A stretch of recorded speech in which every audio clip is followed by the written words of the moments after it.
Now, as someone who's somewhat shorter than 6 foot, I've always believed that good things come in small packages.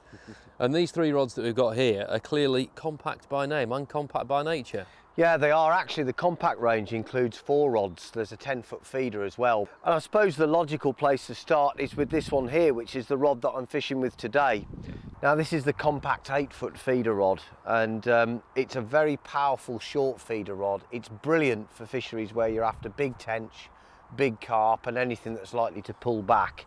It comes with a choice of several quiver tips. You've got a sensitive tip, a 3 ounce, a 4 ounce and a 5 ounce tip. Yeah. It's a beautiful rod actually. You can tame really big fish on this rod, and the great thing is because it's short, it's so nice to fish with when you're in restricted bank space and you're fishing parallel to the bank on a still water. Most swims on modern still water fisheries are quite restricted. This rod's fantastic for that. It's one to try incidentally if you like your river fishing for big barbel and big chub and you're fishing fairly close range on the river and you want to sit there touch ledgering. This rod is simply awesome. So out of the whole compact range, I absolutely adore this rod. I think it's absolutely brilliant. Yeah. Incidentally, I think a really good reel to use for this kind of work. I don't like to use big reels for the sake of it, and I've chosen this Force 8 match feeder reel, which it's an 8-ball bearing reel. It comes with 2 spools, an aluminium spool, which is this one, and a graphite spool. It's got a very nice drag, and it's nice and compact. Yeah. Holds plenty of line though, and I think that's absolutely ideal. Perfect partner for this compact feeder rod, I think. And the same principles of shortness and strength have been used with these two, the compact float rod and the compact carp rod? Yeah, you've got a similar principle here. It's a lovely rod again, this. This is the compact float. It's a 10-foot float rod. Again, I've used a similar reel with it, which is the Force 8 match feeder, but it's a pokey rod. You can tame big fish with this rod. It's perfectly at home with tench and carp at close range. The sort of thing you do if you're fishing next to these pads. Yeah. It's not a rod to use for long range waggler fishing. Yeah. You need a longer rod for that. But for short range, under the rod stuff where you've got to hit and hold them a bit, this is a fantastic piece of kit. And it's quite unusual these days to find a 10-foot float rod. So I think it's a really good addition to the compact range. And this one, the carp rod? Well, I think this is a really interesting rod. I mean, why do we use 12-foot carp rods on small to medium-sized carp waters? I've never really understood it.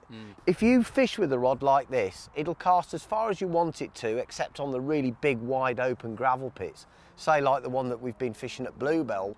But on small to medium-sized water, a 10-foot carp rod, 2.5 pound test curve, it's a beautiful rod to use because it's light. It's a fantastic rod to play fish on, and the action of this rod has been carefully designed to be really tuned for playing big carp. Don't be fooled by the fact it's a 10-footer. No. You can land really big fish on this rod, and it's an absolute joy to fish with. And I think, you know, summing up on the compact range, I think for small to medium-sized waters, you don't need great big long rods. And if you give these rods a try, you'll discover a new joy in fishing. They're fantastic to fish with. They're little pocket battleships. Yeah, superb. Now, you mentioned if you were float fishing at longer range or looking to strike bites maybe on the drop at long chucks, you needed a longer float rod.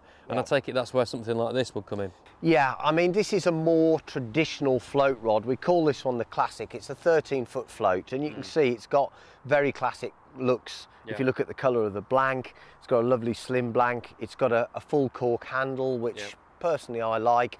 This is a more traditional float rod. When you're waggler fishing, you want to be looking at 13 to 15-foot rods because you've got to pick the line up quickly. It's the same with long range stick float fishing. Everything between the rod tip and the float is acting against you hitting the bite.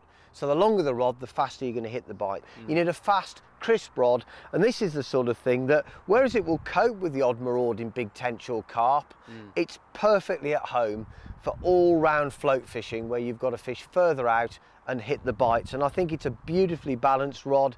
It's a nice, classy looking rod as well. And for the traditionalists among us and people who are looking for an all-round rod that will do just about everything, then quite frankly, I'd look no further than the Classic float. I think it's a belting rod. I do.